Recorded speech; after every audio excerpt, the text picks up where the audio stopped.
शंकर त्याच्या शेतातल्या गव्हाची पाहणी करत होता। गेल्या 1 वर्षापासून गव्हाचे दर तेजीत आहेत। मात्र या वाढलेल्या दराचा शंकरला कोणताच फायदा झाला नाही। शंकर हा एक अल्पभूधारक शेतकरी आहे।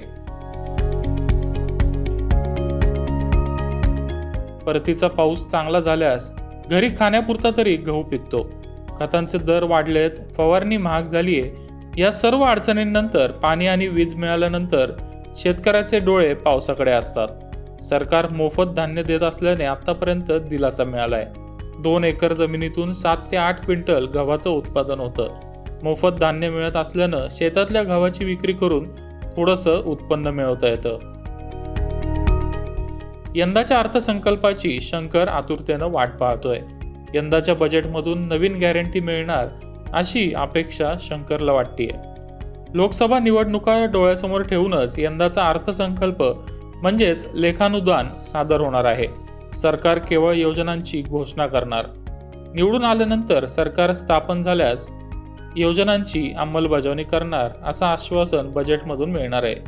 निवडणुकीच्या रणधुमाळीनंतर नवीन सरकार जुलै महिन्यात संपूर्ण अर्थसंकल्प सादर करणार आहे।